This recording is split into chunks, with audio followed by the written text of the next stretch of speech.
we're working, we're in the lab, and we're gonna make sure this happens as soon as possible.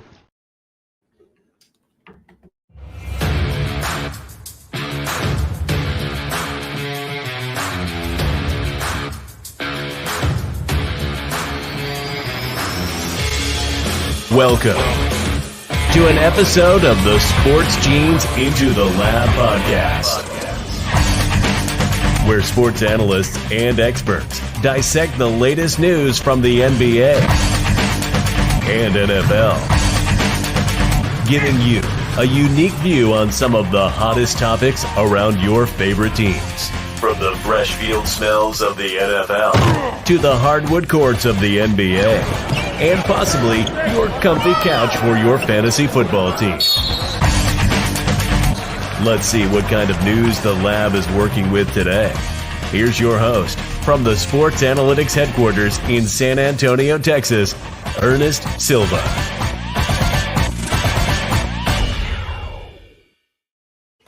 All right, we are back. We are live. We're in the midst of a storm. It is Into the Lab podcast, live in San Antonio, Texas. I am your host, Ernest Silva, Doc E for some of y'all, the host that you hopefully love, near and dear to the heart. I am with my co-host, the wonderful Canadian, Kenny Cotterill. What's up, brother? How is it that we're at the beginning of March and you somehow have the worst weather out of the two of us? Because, I went outside in shorts today. It was 0 degrees, but felt great. I mean, I'm excited. We're going to chat some basketball and, happy to be here. The way I see it is that we're probably raining threes in college basketball. That's why we are all having the bad weather over here.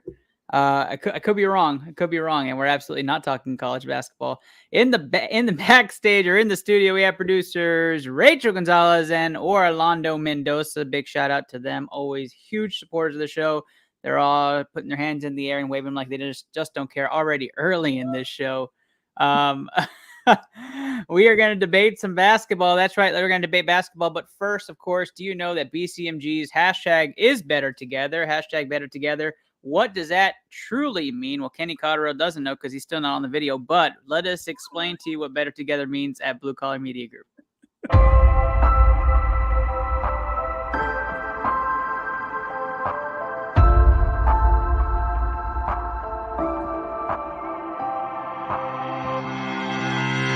Happy Thursday, y'all. Happy Thursday. I'm your host, Andrew Kahn. This is the Boomtown Pod.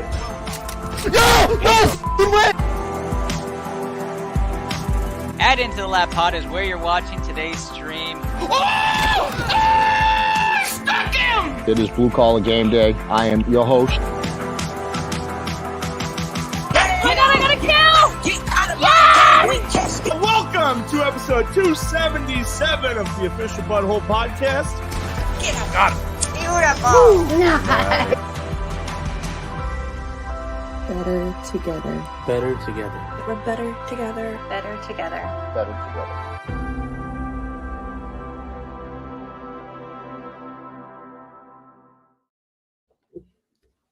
That is right. Better together. Blue Collar Media Group's catchphrase going into 2023. If you want to be a part of the magic, be a part of a growing network, hashtag better together. DM one of us today, Kenny Cotterill, myself on Twitter, Facebook, YouTube, or Twitch. We are available for all of you. All right, guys, we're going to go right into round one today, but do not forget, use code BCMG on glitchenergy.com. Get 25% off today and kick back to your favorite show, Into the Lab podcast, which is where we are today. Round one. We're having some fun. It is hoops or whoops. That's right. We are going to go right into some action with hoops or whoops, starting off with Kenny's invaluable Lakers. That's right. LeBron James' right foot injury is going to keep him out 3 weeks. Kenny, are you taking the game here? Hoops, or are you going to say whoops for LeBron's injury, ending the playoff hopes for the Lakers this year? So to clarify, whoops would mean that I think that the Lakers still have a playoff chance? That's correct. I still think that they do. I mean, it's not an amazing one, but the West is so odd because there's teams that are supposed to be losing like Utah that aren't, even after they made some of those deadline moves. Pelicans keep losing games. Portland's behind the Lakers somehow.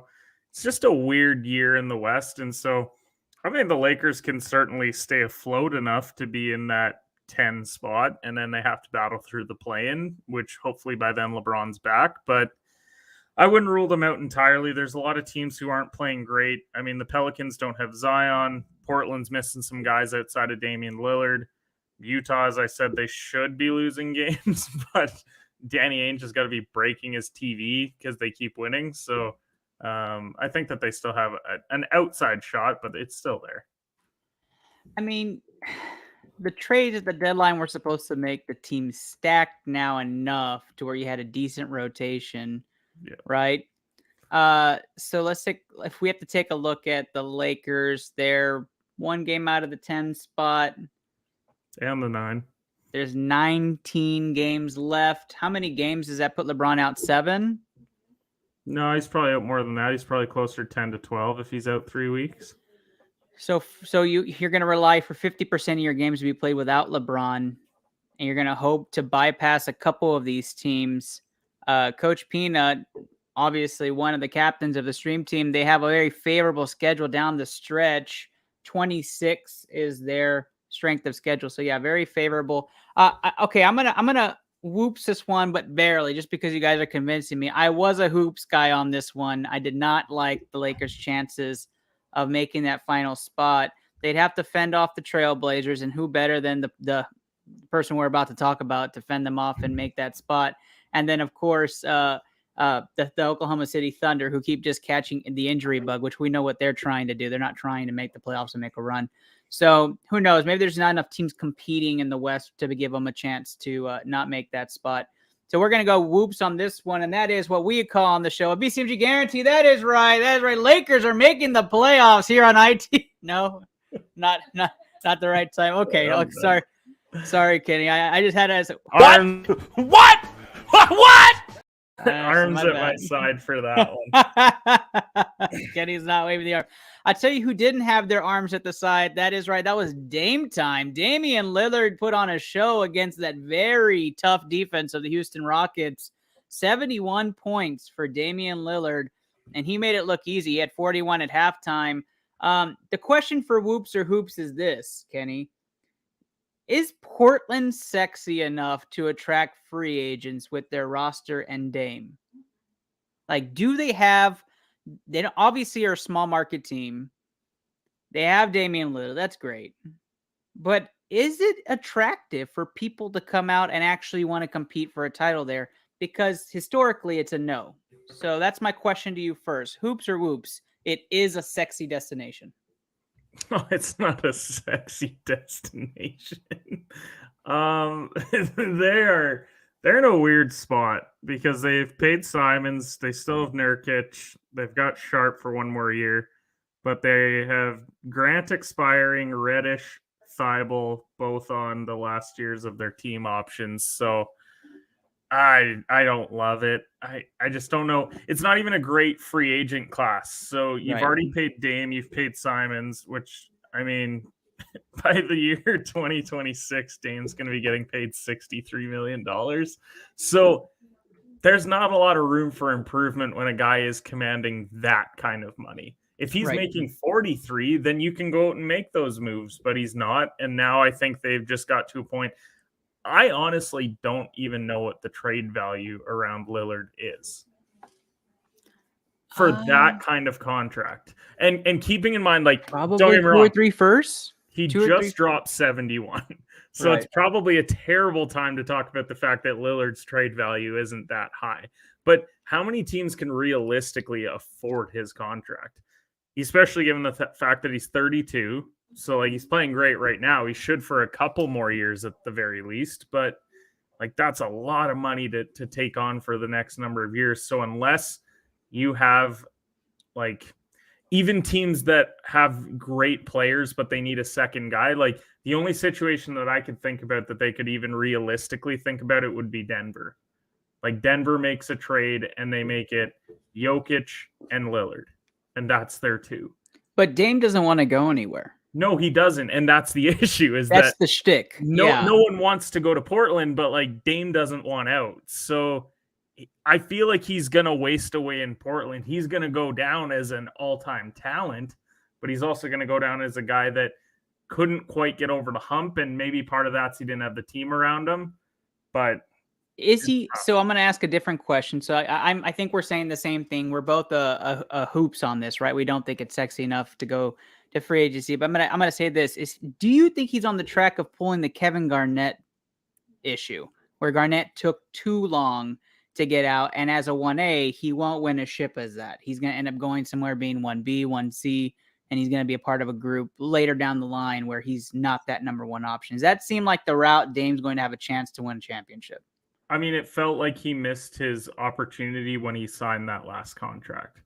And don't get me wrong, I think Bradley Beal did the same thing. I think there's a lot of these guys that are in franchises that without them, like, would be 20-win teams.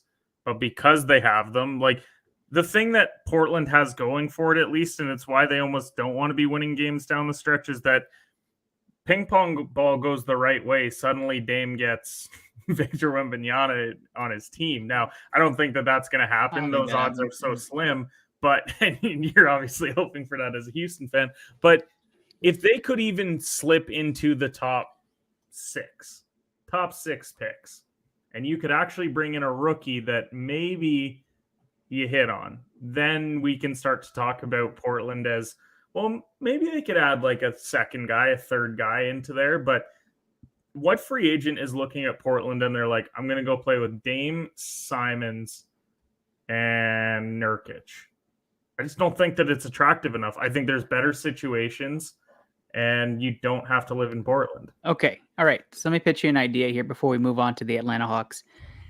Damian Lillard's on the market. Portland says we're willing to trade him. The Rockets give you the number 2 overall pick, Jabari Smith. Oh, God. Anybody else? Another 2 first-rounders. You take it if you're Portland. Oh, 1,000%.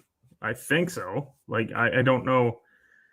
My concern is that he's so tied to that city, and Portland would basically give themselves such a bad name by dumping him because he has stayed loyal. Because true. I don't want to go anywhere. I want to be here. And then you turn around and trade him. I don't know how you attract a free agent for the next decade. Just don't. And Portland's one of those markets where they have to do it through the draft anyways, but it's tough. Yeah, when I think about what it looks like to have Damian Lillard on your team, this is exactly what I think about.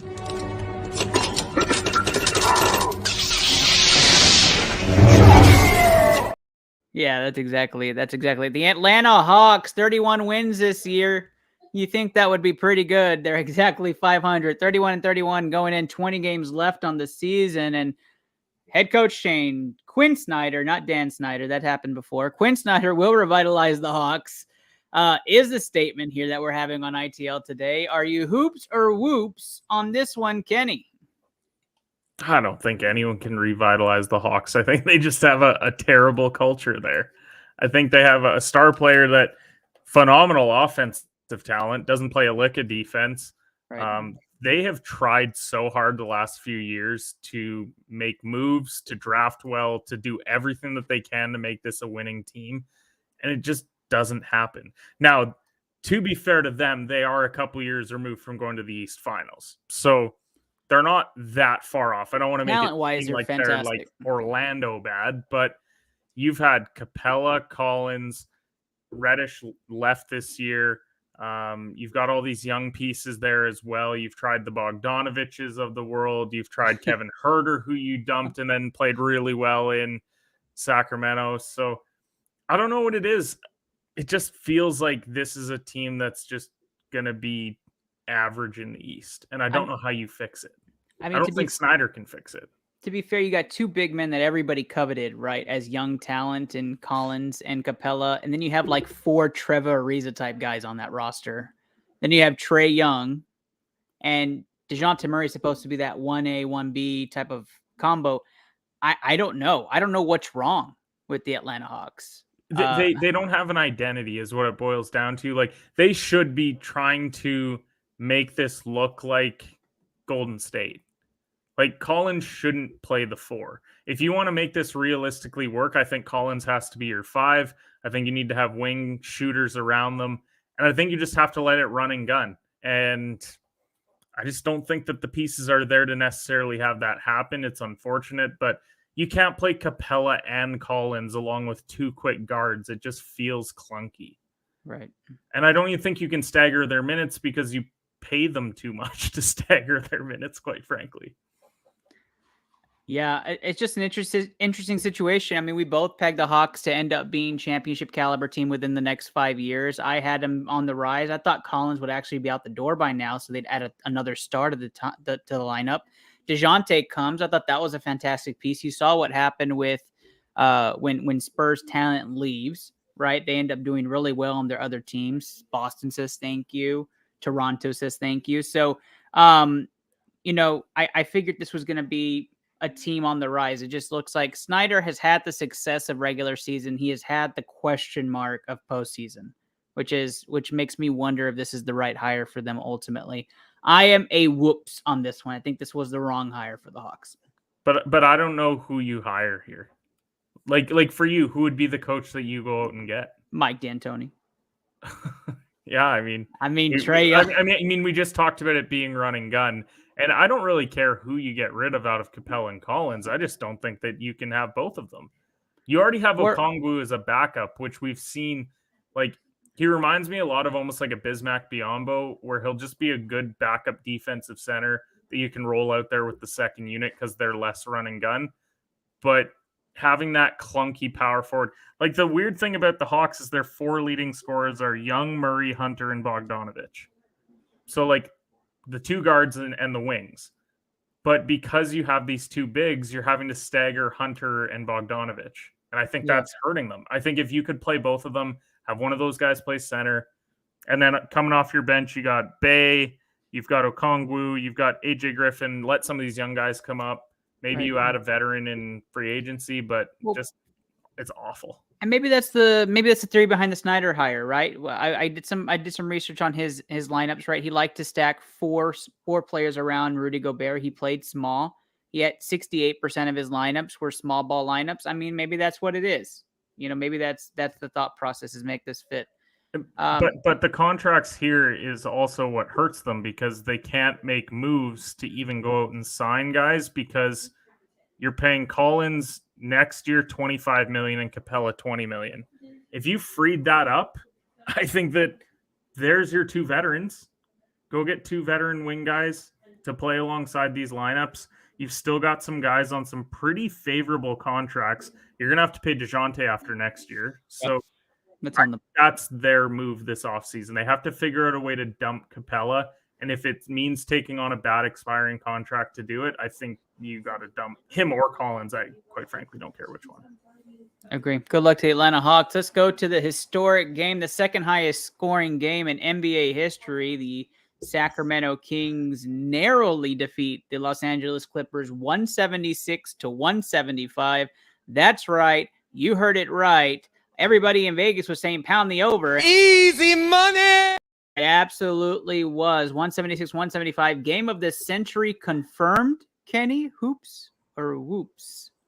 Is this just the highest scoring game of the century? Because it's certainly not the game of the century.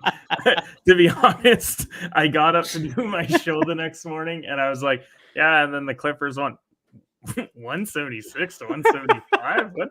Or the Kings won? What the hell? Oh, okay. A couple guys dropped 40. This is weird. Like they went to double OT. Interesting spot. No, it's not the game of the century. Hey, if you play fantasy basketball and you own players on those teams, you're absolutely thrilled. But outside of that, no. Yeah, Malik Monk. I think Malik Monk was the high scorer with 45. Yeah, like that's and you nuts. Probably had him as a waiver wire pickup. Yeah, and you're like, I hope that he gets me a couple. Got points. him.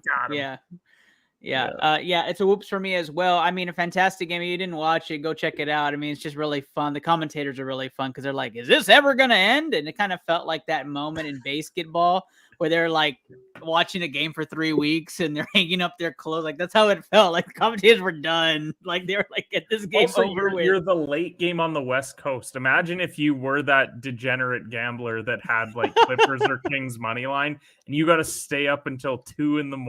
or something to watch this. No chance. It's true. It's true. Coach Peanut says that I am fighting for my life. Last week, regular season is very true. I'm like 3 games back. It doesn't look good, but I am excited to be a part of it. And Thank you for including me in that league, coach. It was my first time being in there. I got to get used to CBS Sports app. It's not intuitive on the phone. Right? Yeah, it's very interesting. I got to get used to just going on the computer on Mondays. But kudos to you. That league is fantastic. If you guys want to be a part of Coach Peanut's league, he's looking for expansion teams. Check out some fantasy basketball with Coach Peanut. All right, let's move on. We're both whoops on that one. That is a BCMG guarantee. That is not the game of the century. And nobody else is hyped up for that one. All right, let's go on to a topic that has been not controversial in our circles. I think it's time we have the question, are the Ball brothers injury prone? Considering now they don't play basketball at all, and one has seen the most devastating knee injuries seen to mankind. Kenny, are the Ball brothers injury prone? Bus? Can you imagine going to see a doctor and they say, I've never seen an injury like this? That's got to be so tough. And I feel bad for the Bulls because when Lonzo played for the Bulls, they actually looked like a team that could compete in the East because he was distributing. He played great perimeter defense. He did everything they wanted. And now they're just stuck. And LaMelo, I mean, he's been stuck since he got drafted. So honestly, not the worst times to have year-ending injuries, I guess. But yeah, they're injury prone. I mean, it doesn't help that LaMelo's like, 6'8" and looks like he weighs 180 pounds. Like, it's true. You got to tack on 20 pounds if you're going to be a point guard of that height, I think. Lonzo, I don't know if he's even got a career left. Like, if your knee injury is described as that bad, it's really tough. LiAngelo, I don't know what Middle Eastern country he's playing in now, but Ouch. I don't know if he's playing because he's hurt. Or just not good enough, but he's a healthy scratch. So maybe he's injury prone just from a sense that he's getting no minutes, but it's a tough look. I mean, but this can't get lost in the shuffle that their dad was right, that they were NBA caliber guys. One game out. I'm one game out. They are caliber guys. I didn't say they weren't talented. Oh, I know. It's just I'm not blaming them for the injuries either. It just happens, man. It happens. Like, you've missed 101 games in 2 seasons. Yeah. Like, it's not good. And you have no track to get back right now. Like, that's not good. And for LaMelo, you've missed 25 in the season. Like that. But that's Charlotte, in the grander scheme, is probably happy that he's missing games because he probably accounts for a couple more wins, which means less odds on that lottery ball. But hopefully he gets some help around him because that's a bad situation. And it doesn't help when your starting small forward goes out and just ruins his own career with off-the-court stuff heading into the year. So it sounds like we're both hoops on this topic. I will say this, Charlotte, Atlanta's looking to trade some pieces. All right, let's talk MVP rankings. Nikola Jokic versus Joel Embiid. To me, Kenny, this is a 2-man race. I'm going to take a side on this one. Or do you see an outside chance from Tatum or anybody else to impede on this Embiid uprising? I don't even think that it should be a 2-man race. Yikes. You're all Jokic the whole way. I don't think that it's that close. Wow. I really don't. We're talking about, you watch him play and he is the goofiest looking. I'm sure we've all played in that men's league or something where you have a guy who doesn't look athletic at all, but he's just crafty. Yeah. And he's got some of the best passing, probably the best passing big man of all time. He's so good. He's got the number 1 seed in the West right now by 5 games. So he's not going to get caught. Averaging, I think, a triple-double last time I looked. So he's definitely a regular season MVP, but he's not going deep in the playoffs. I won't say that yet, but I think if we're talking strictly regular season, he ticks all the boxes of what you want from an MVP. Does he not? Because every year, it's typically, unless a guy has a all-world season, you are a top 1 or 2 team in your conference, if not the NBA, putting up crazy numbers. And most of the time, you don't have a second co-star around you that's stealing shots or whatever, right? Because we saw it all the time with LeBron wouldn't get it because of Wade. KD wouldn't get it with Russ being there. once you have those two alphas together, Jokic doesn't have that. Like at the end of the day, Embiid still has Harden putting up numbers. Tatum's got Jaylen Brown putting up numbers. There's not even another all-star on Denver. I couldn't name you their second best player this year. It might be Aaron Gordon. Ew. Well, no, like maybe Jamal Murray. Maybe. Man, has that guy fallen off the cliff, though? Injuries, Jeez. I guess. But that's why I'm like, how is he not the MVP? We talk about Boston as having a great all-around roster. We talk about Philly having Tobias Harris, Tyrese Maxey, James Harden, Embiid. We don't even know who the second best player on Denver is, yet they're 5 games clear in the West. And yeah, the West has been a little bit of a disaster. It's a little bad. Yeah. So that's why I don't think that it's close. I think that they're going to make it close. I don't think that they want Jokic to be a 3-in-a-row MVP because he hasn't won anything yet. But I think that's the reality of the situation. This is his best year. And don't get me wrong, Embiid probably should have got it last year had he not got a little bit banged up. But this is Jokic's best season. So if he's MVP the last 2 years, I don't know what he is this year, how he's not. Nikola Jokic is averaging close to 25 points per game, close to 12 rebounds per game, and exactly 10 assists per game on 64% true shooting. That is 4, 11, and 10. Bonkers. Also, that's bonkers. He has a higher defensive rating right now than Giannis. He has a higher individual defensive rating than Giannis. And don't get me wrong, like I think analytics can be a crock of you know what sometimes, but that's crazy because if your defense has improved as well, wow. And again, I think it's completely about they want it to be someone else. They do. Producers coming from the fan cave with the Tatum as MVP chant, but I'll tell you right now, Rachel and Londo are already arguing about that comment being put on the screen. So I'm enjoying the Rockets fan cave, getting some love and getting some hype over there.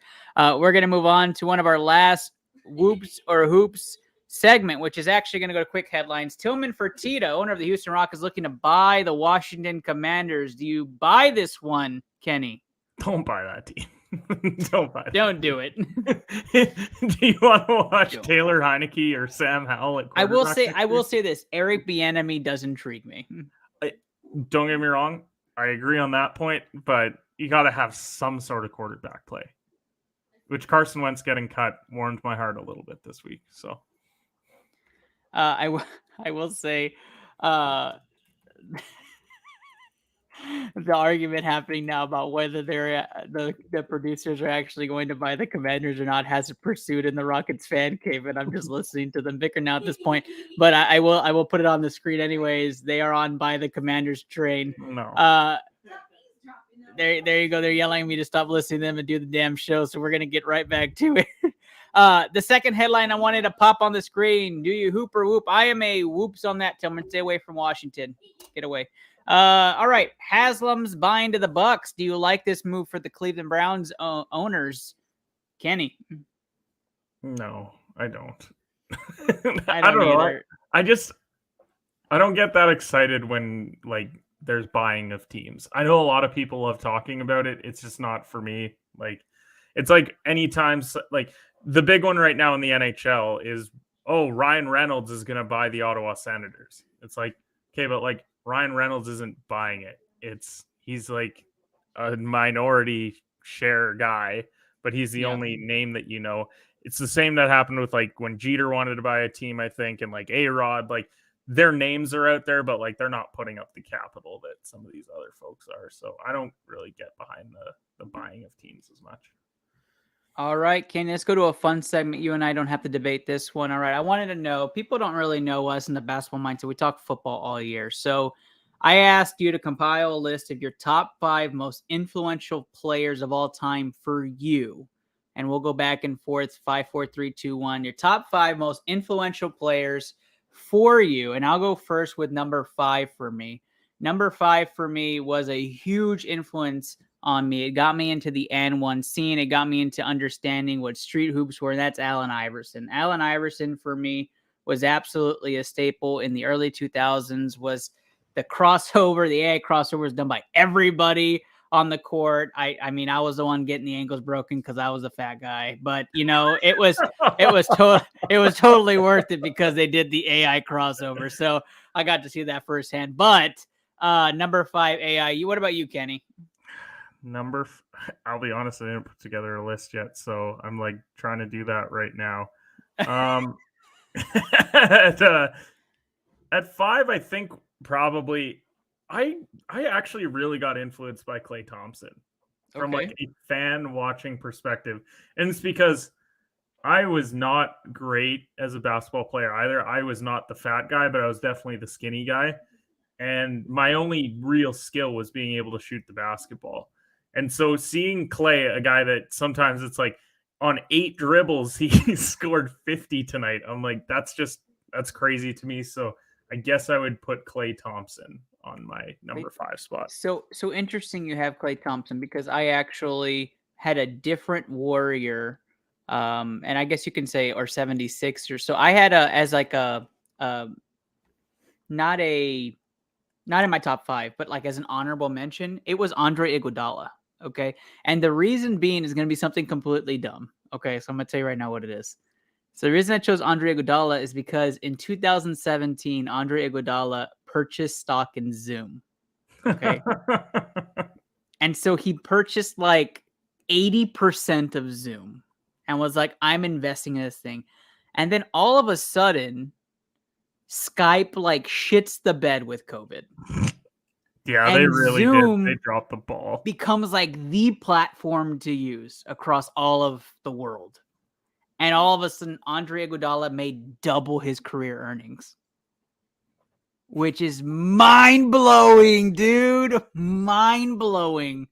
So that's why I had him on there. Okay, number 4 for me. Hakeem Olajuwon is number 4 for me. Hakeem Olajuwon because the dream came. He conquered in Houston, Phi Slamma Jamma. Then goes and gets drafted by the Houston Rockets. Of course, I wasn't even alive when all that was happening. But the dream shake and watching him win in the finals as a kid was one of my favorite moments with my father. And just watching his demeanor and how much he loves the city of Houston and what they did for him, as well as how much he loves the game, and watching him play when he was in was the late 2000s when it was Africa versus the United States or World versus the United States, and he went out there and played wearing the Rockets jersey. Like that was like so like heartwarming moment for me, and that was everything for me. So Hakeem Olajuwon number 4 for me might be a homer pick. Okay. I actually need to adjust my list now that I've given it some thought. So, Klay, sorry, bud. You lose out. What? I was thinking about it, then I'm like, I don't even love Klay that much. Why did I say that? Number 5 is actually Derek Fisher. Wow. Okay. Derek Fisher, because that's my Lakers. Like, people think that it's like the later Kobe. My first memory is Derek Fisher had people called it a pretty jump shot. I thought that it looked odd because he would always hit the rainbow threes. And I just remember myself being in the gym being like, I'm Derek Fisher. And then I would like launch it up into the roof of the place because I'm not in an NBA arena. And so Derek Fisher has to be number 5 for me because he hit a lot of crazy shots in his career too. Like that point 4, the point 4. Yeah. The point 4 is like, okay. Remember it my whole life.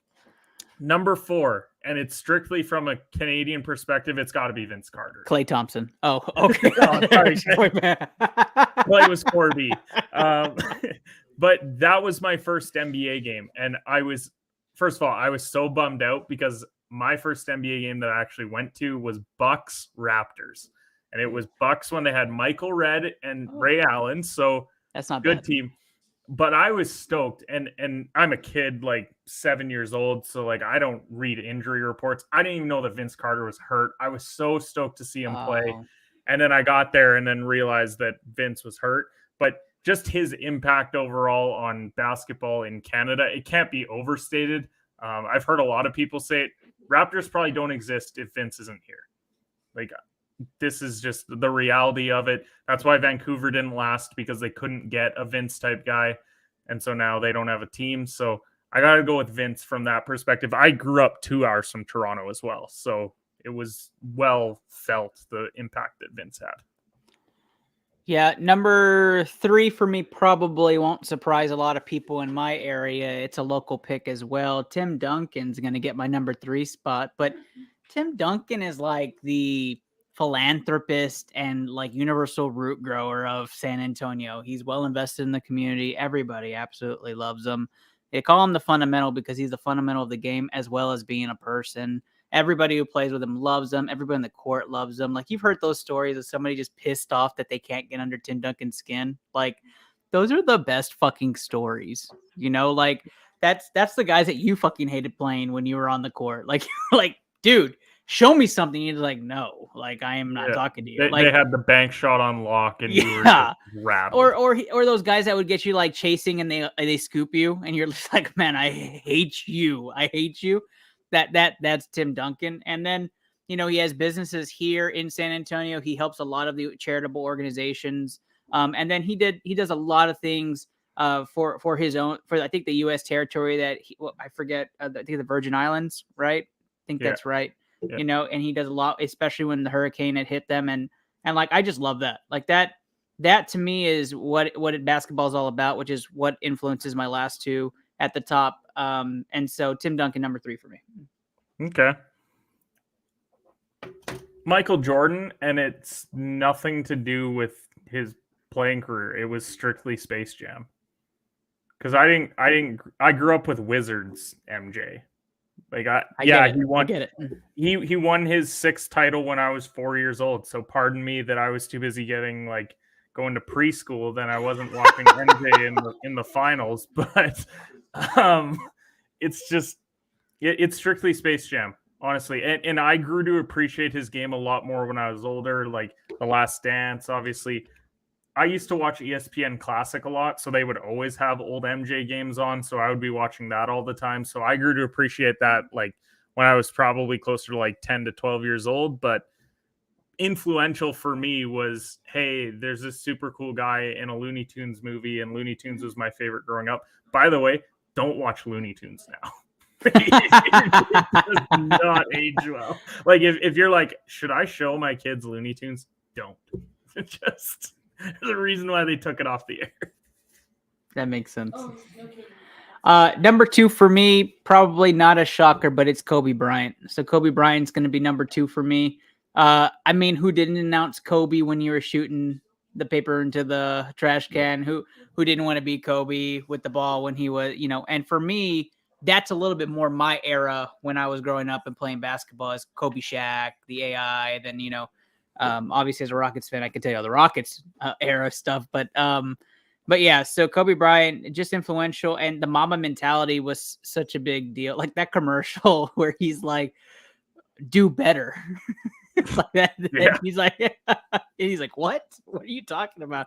That was perfect. And I remember the storyline of just like Kobe against the All-Star Celtics, like him taking on the Celtics, you know, whatever. And it was him against them. Like, I love that. And then him running with the 2s and 3s because he said the starters weren't shit, and like all the stories that practice is my favorite thing ever. Like Young's like trying to defend it, and he's just like, "You soft as Charmin." Yeah. Like, oh, we're at this point now. Hey, okay, our season's over. Yeah, like that's everything. And then you hear all the stories, past his death, and how he would reach out to everybody, or everybody would go to him, and he would always reach out. And just the Redeem Team story about how he changed the culture. Just everybody's coming in from partying and he's going out to work out. And like, they were like, everybody started working out at 4 a.m. Like that's just who he was, right? Like that was him. Now, Kobe's my 2 as well. So, okay. Perfect. So, yeah. Just piggyback off that then. I mean, it's your guy too. Yeah. I mean, the 3 most memorable basketball games of my lifetime involve Kobe Bryant. I'm never going to forget his final game of dropping 60. I don't care that it's on 50 shots. Everyone loves to get hung up on that. That's one of the craziest nights that you'll ever see in sports. Yep. A guy on the final night dropping 60. His Game 7 against Boston, yeah, it wasn't the prettiest Kobe performance, but they beat the Celtics. And to see, like, my favorite press conference moment when they said, "How does it feel?" and he said, "One more than Shaq." I was like that. That's how he was wired, right? Like he wanted to stick it to Shaq. And in the 81 on Toronto, I stayed up late and watched that entire game, and I couldn't believe what I was watching. We haven't seen anything. Like, we talk about Dame dropping 71 and how crazy that is. Like, Kobe, like 81 points in a game as a guard in not the 3-point shooting era that we have now. So Kobe's number 2 for me. It was like 1A, 1B for me, but I'll put Kobe at 2. Number 1, I went MJ. I went MJ because everybody wants to be like Mike. It's Air Jordan. The shoes were big. That movie's coming out. The Space Jam. I mean, you've said a lot already about what MJ is, but MJ was the epitome of what Kobe became. Kobe wanted to emulate somebody who was great, the greatest of all time. That's what he called him. I still think he is. I think he's absolutely phenomenal.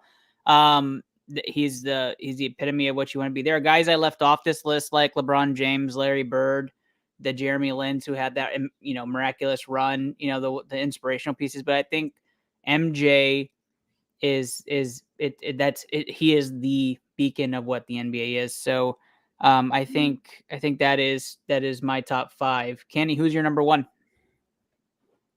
I mean, it's JJ Redick. I knew it was JJ Redick. I absolutely knew it was JJ Redick. I mean, I played basketball to try and emulate JJ Redick. I knew it was JJ Redick. I mean, got to interview the guy. Love his stuff now. He's a great media personality, great podcaster. I love that he's willing to just put some takes out there that aren't the most popular about the previous era, and he kind of wears it. But as a player, I mean, I grew up a Duke fan. He's the whole reason why I'm a Duke fan. People love to make fun of my fandom strictly because it looks like the most valued franchises in every sport. But for me, it was always based off players. He was the one that I grew up watching. The first time I ever cried watching sports was when JJ got eliminated in I believe it was the Elite 8 against LSU. Maybe it was the Final Four. But when he lost that game, like, I was distraught. Like, I couldn't believe it and then he goes to the NBA. He doesn't do a lot his first couple of years. Looks like he's going to bounce out of the league and then finds his role. And he hits it at the perfect time when the 3 ball becomes important and turns it into a 15-year career. So definitely the most influential for me. Probably kept me podcasting, honestly. I probably quit doing podcasting at about episode 50 of Shooters without him. I remember when you were contemplating. That was a really big game changer for you. I love the story. Yao Ming also was on my list at one point until I kind of switched things around. I had Larry Bird on there from a NBA Live 2005 because I used to love playing as the 80s All-Stars team, and Larry was always my go-to. So, well, you know what? I am a movie buff. Kenny is not, but we love basketball. We are going to talk top 5 basketball movies to end the night. But before that, we have a stream team. You might have heard about Coach Peanut as he was on the screen, or maybe even the Holy Man who has been on the show before. But let's run through the stream team update, and then we're going to hit our final segment of the night.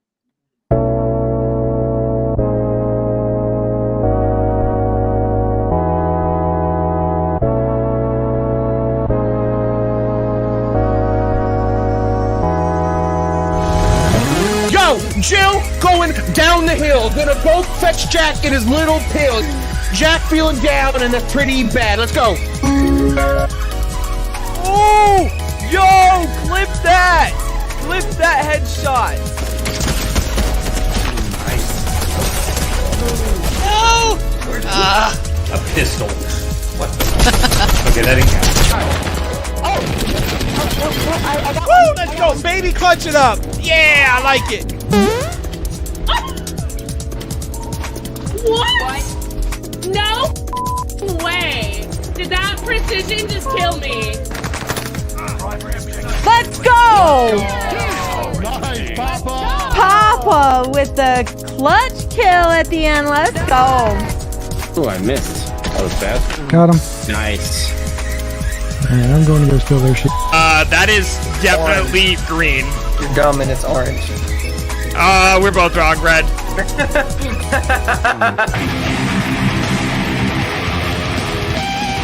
I could get that solo if I tried it a couple times, but we'll come back to it. I'm fucking dick right now. Holy shit. Like, I fucking suck right now. Yeah, I can tell.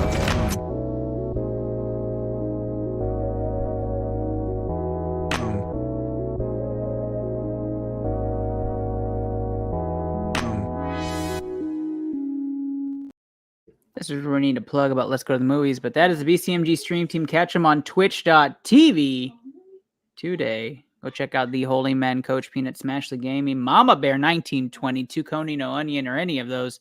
Check them out, BCMG. You can go to our website and catch out those names as well, www.bluecollarmg.com. All right, we are going to the movies. Top 5 movies, basketball. Before we attack that list, though, Kenny, we were talking before the show. And I don't know your top 5. You don't know my top 5. But we were talking about some of those movies that just like are good basketball movies that you absolutely will not change the TV for. Like you're going to sit there and watch. And so like, let's kind of talk about those that didn't make the list that they're fantastic movies, right? Like I mentioned Rebound. I love that movie. Like that movie is phenomenal. I'd watch it every day. What's another movie? Because yeah, these are good bad movies. Yeah, they're good bad movies. And they're on all the time. Like they're in syndication like crazy. Like Mike. Like Mike's fantastic. Like Mike, I had it on DVD, and I kid you not, I think I watched that movie like 50 times. Like I just thought that it was the coolest thing as a kid, and I would watch it now and still think that it was amazing. Thunderstruck. Yeah, I'm just kidding, man. That movie sucks. Celtic Pride. Celtics Pride, so good. With so Dan Aykroyd. Eddie with Whoopi. Yeah, that was a good movie. I like that movie, Ken. You can poo-poo it on all you want. I haven't seen Space Jam 2, but it's a good movie. I have it. Okay, well, I'll watch it at some point when I'm feeling sad. It doesn't follow basketball rules whatsoever, but it's a good I didn't movie. think that it would, but to be fair, I don't think the first one did either. When you can extend your arm all the way from half court, so you know, Giannis does it every day. All right, so my honorable mention. You're going to go first because I went first on the players. My honorable mention is Hustle. Okay, that movie was so good. Hustle has made my honorable mention list. It's actually up there for me, but I could not make it top 5. So my honorable would have been Like Mike, because strictly it's a good bad movie, but it doesn't belong on a top 5. The producers have debated. I think this is Rachel's list, but the producers have debated. Rachel has Hustle, Coach Carter, Space Jam, Glory Road, Semi-Pro. That is her list. Okay. It's not a bad list. Kenny, you're up first. Let's go number 5. It's Space Jam. Space Jam's number 5. Space Jam is number 5 for you. I think that it does enough on the basketball side to satisfy from that perspective. I mean, to me, like, yeah, it's a good bad movie, but to me, it's the best good bad movie of basketball. I think MJ's not a great actor, but when you throw in cameos of like Larry Bird, Charles Barkley, you get Bill Murray. I think that's a winner. Like when he comes out and he goes dun dun dun dun dun dun dun, like to me that's a great clip. I think that it's amazing. So you should actually have that clip on here, Mark. All right, my number 5, Semi-Pro. Semi-Pro makes number 5 for me. Shout out to Rachel, got that one right on the cue. Will Ferrell getting punched in the jujujum is fucking hilarious. Like, I don't know how you don't laugh on that part. The whole thing about 4th place and the ABA merger and Michigan Mega Bowl. Mega Bowl. What are we competing? It's a Mega Bowl. It's a Mega Bowl. And then the bear, here, precious. The whole stadium has to leave. And then I don't know if you know this, Kenny, but I make this joke, the BCMG big check thing. Like I always joke about handing it to programs and telling them they have to go to a really big bank to cash it. Okay, I've got a couple semi-pro lines because my semi-pro's on my list as well, but it's higher up the list. So I'll save it. Number 4 for you, Kenny. White Men Can't Jump. Okay, all right. I love that movie. I think it's fantastic. Woody Harrelson making another, like, is he the GOAT of basketball movies now? I think so. Because he's got the new one coming out. I can't remember the name of it, but it looks like it's going to be a heartfelt, good movie. He's got White Man Can't Jump. He's in semi-pro. I think he's the Kevin Costner of basketball movies. Under the radar. Like, you don't think about it. Because he's not the star until he now gets to be in this latest one. So yeah, White Man Can't Jump, him and Wesley Snipes, the back and forth, I think it's a great movie of just hustling on the basketball court. It's one that I didn't get to watch until probably 5-6 years ago. And now it's a every 6 months to a year watch for me. I may have been a homer pick with my number 4, but it was very influential for my time. Number 4, Glory Road. Love that movie. Okay. Like, it was phenomenal. First all-black team to play in the championship game, to start in college. It's El Paso. Absolutely love the story. Loved the basketball. Loved it reminded me a lot of like the We Are Marshall. Love that movie too for football. Yeah. It was like that type of movie. And if you know me, you know I'm huge about team. I'm huge about everybody. The underdog. Loved it. It was everything and a bag of chips. And I watch that movie any chance I have a break. Like if I'm out for an extended period of time, when my son is born, I'll be watching Glory Road one of the first nights. Like I'll just be watching it. So Glory Road made number 4 for me. What's your number 3? This is where semi-pro comes in. Okay. Semi-pro. Okay, so there's 2 clips. First one is Father Pat. Oh man, which one? Which one? Father Pat of all people has crossed the line. Your dad didn't go to heaven, Jackie. Oh, Father Pat of all people. Jackie Moon is pulling the players off the court. To me, that's no. Funny. And I still say Jive Turkey. Jive Turkey. Oh my gosh. and we still do it in our fantasy football league. If someone's ever out of line, it's just like, no, I didn't call you JT. I called you a cocksucker. I would never call you that. So it's a great cast. It's a very funny movie all around. And I don't know. I think it's a good movie. I wouldn't even put that as a good bad movie. I think that's I think it's top 3 Will Ferrell movie. Oh, agree. I could agree with that. Because everyone they go Step Brothers, they go old school, and then it gets a bit debatable for some people. You could I actually don't like either of those movies. See, I like Blades of Glory. I'm a Blades of Glory fan, yes. Yeah. So I'm a Blades of Glory, but I am also a Talladega Nights fan. Yeah, and that's the other one that they put in there, and then they leave out semi-pro. I love semi-pro. It's up there for me. I think that it's one of the most quotable comedy movies ever, and I think it's actually more quotable than Step Brothers. To me, it's the second best movie. Elf is number 1 for me. Elf, semi-pro, and then Talladega Nights for me for Will Ferrell. But my number 3 is Coach Carter. Coach Carter is number 3 for me. I'm taking more of a dramatic edge to this list. I'm just realizing, like, I love the comedy basketball, but I really went drama with my list. And Coach Carter was phenomenal. It teaches you everything. Student motherfucker comes first. And he doesn't say that, but that's basically what he should have.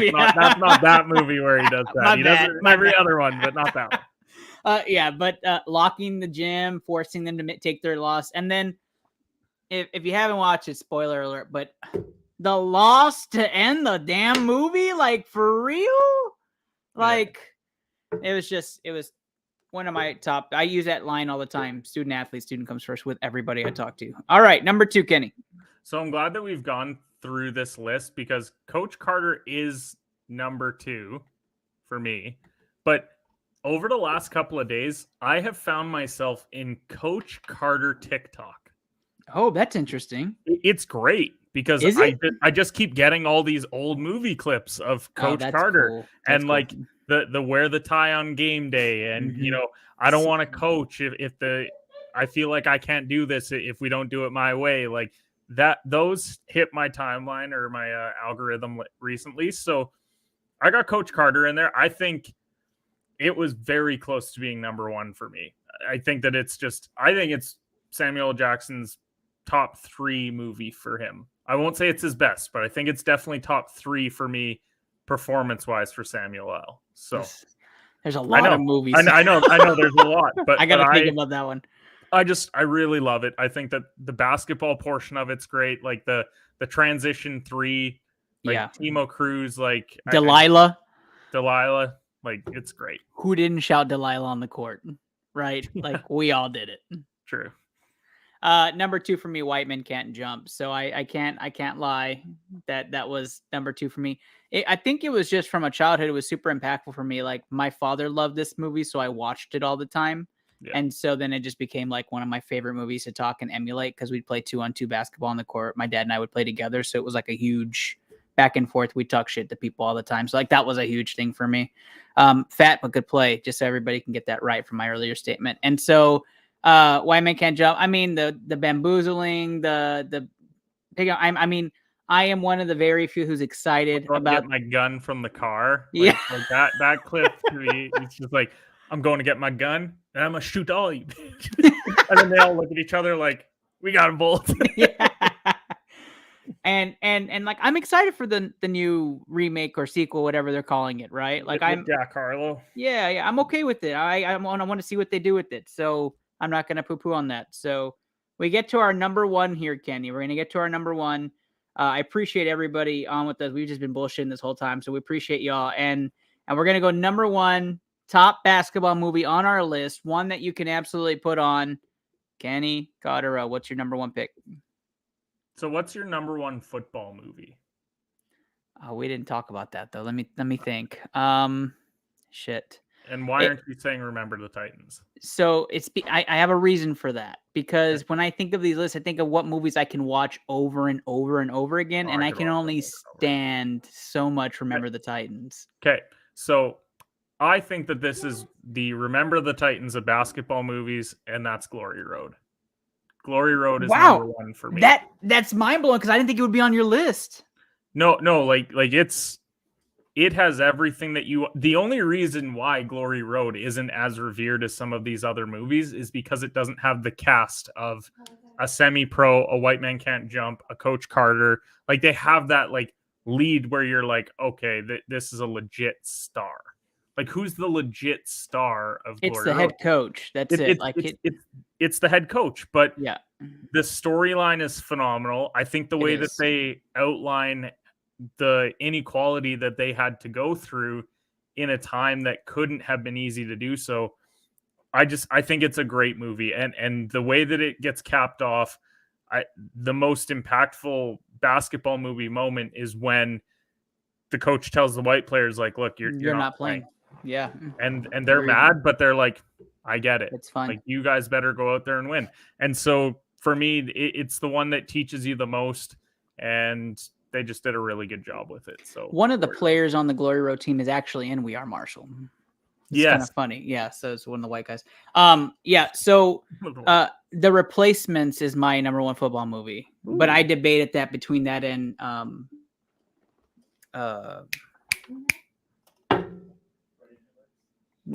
Remember the Titans. Yes. I was debating between it. Yeah. Okay, number 1 for me, and we haven't talked about it at all. Which, if you're watching this show and you're thinking like, why haven't they fucking mentioned this? It's because it's right now. It's Hoosiers. That's my number 1 movie all time. Now, Hoosiers is my number 1 movie because it comes at a time where it gets away from the ball hog. It goes to the old school mentality. How dedicated the town is to the team reminded me of my hometown. Like all we had was high school sports. Like that was it. That was it. And so I absolutely love this movie for that fact. Not a lot of big names in that either. Well, of course, you have the main guy. Yeah, go Gene. But 4 passes before you make a shot. There's only 6 of them. The little guy makes the winning shot. It's got everything for me. And that mentality of small town feels and everybody being upset with each other really reminded me of hometown. So Hoosiers was my number 1. Kenny, any outside movies you want to give like any sort of kudos to? I know we kind of gone through the whole thing. Like The Way Back was a fantastic movie, but I don't think it was as like impactful on the court as I was hoping it would be. He Got Game wasn't mentioned. That was great. And of course your favorite 17 again had some basketball in it.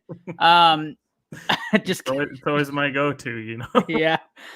One I do want to mention Air Bud. I was gonna say Air Bud, but Uncle Drew was a good movie. Like a lot of star power. I will say I haven't seen a lot of basketball movies, but I think it's because I'm not a big there's a few movies pre like 2000 that I'll watch, but I just wouldn't have I wouldn't go back and watch Hoosiers personally. I wouldn't go back and watch Teen Wolf unless I had like a reason to do it. Do we consider Teen Wolf a basketball movie? No, we don't. It's Well, unfortunate. it's because I Googled basketball movies before we came on here, and it was yeah. Teen Wolf was on there? Yeah. I mean, then we'd have to consider High School Musical. You got to consider John Tucker Must Die because they play basketball for 30 seconds. I mean, that's a good movie, by the way. High School Musical? No. Well, fun fact. Yeah. You like Fun fact about High School Musical. I was lying. It's great. When I was in elementary school, I actually we did High School Musical, and I was Corbin Blue's character, so I got to be a black guy for a couple hours. I wouldn't. It wasn't quite as bad as like Robert Downey Jr. in Tropic Thunder, but like that's the role. So I'm doing what you did, so I can understand what you're saying when you Googled. Some of these movies are giving me massive flashbacks right now. Like Blue Chips, didn't even mention that. Loved that movie. And have you ever seen The Sixth Man? No. Okay, so The Sixth Man is about these two brothers who play college basketball, and one dies. Oh God. Okay, but in the beginning, but he comes back as like an angel ghost type of thing, and he plays. Do you remember the Disney movie of the sisters that play basketball, the twin sisters? Two blonde girls. Oh, this sounds very familiar. Here, wait, I gotta look it up. Anyways, it's a really good movie. If you haven't watched it and you're on here, go look it up. Sixth Man. Double Teamed. Oh, yes. With Heather and Heidi Burge. Yeah, that was another one as a... it was always on the Disney Channel. It was always on. Well, Luck of the Irish, right? That was a good one too. Yeah. Yeah, I remember that movie. We've talked about every movie ever made. Yeah, I think that's worth it. I think that's the end of the segment. Thank you, Kenny, for your top 5 movies and then some. Shout out to the producers for also giving us their list. Tonight's episode is really fun. Just kind of some back and forth, kind of getting the basketball mindset. Guys, we are 2 episodes away, 2, from the big bracket challenge. That's right. We have made some major upset calls on this show, and we're excited to do it all over Roberts again. To the Sweet 16? Yikes. Ooh. You guys didn't believe us, but you would have won some money. We're going to hit the million this year, Kenny. We're going to hit the million on this show this year. You're going to want to be a part of it. We are going to go bracket challenge, full winner, no bust on ITL. It's going to be a 9:15 p.m. show, 9:15 p.m. on March 14th. It's one of our few Tuesday episodes we're going to have here in the spring. March 14th, 9 p.m. And the reason why is because we have some birthing classes. We're getting close to baby Ernest coming. Like you do. No, we know it's a group thing, Kenny. You're going to be there. Oh, am I included in the class? You're in. Are you StreamYarding me in for those? I am. Okay. I am for free too. Okay. You're lucky. Cool. You're lucky. And so while I'm doing that though, Kenny, where can people find you and your show on a regular basis? Segue. You can follow me at HedgePod on all social platforms. I honestly don't think I'm going to do a show tomorrow because looking at how the slate looks tomorrow, it's really gross. So I might stay away from it unless I get my special guest video sent in to me tonight for it. But Monday to Friday, it's currently at 6:25 my time in the morning, 7:25 Eastern time. Might be adjusting that once we have the time change in whenever that happens. So appreciate you having me on, Ernest. For the few movies that I have watched, I feel like I did an all right list. Go watch Sixth Man. I think you'd enjoy it, and let me know what you think. It's an older one, but it's worth it. Hey, Kenny, it's obviously a pleasure to all you who stayed with us. God bless you. And I appreciate you guys chiming in. Good luck to all y'all and all your teams playing. Good luck to your college teams entering their conference championships. Next week's episode's going to be some NFL draft. Back to some football. We'll cover some basketball topics, give you guys a BCMG guarantee next week. So tune in next week, Thursday, same time, 7:30, March 9th at 7:30. Thank you guys so much for being a part of the show. Sports Scientists out. Peace, y'all.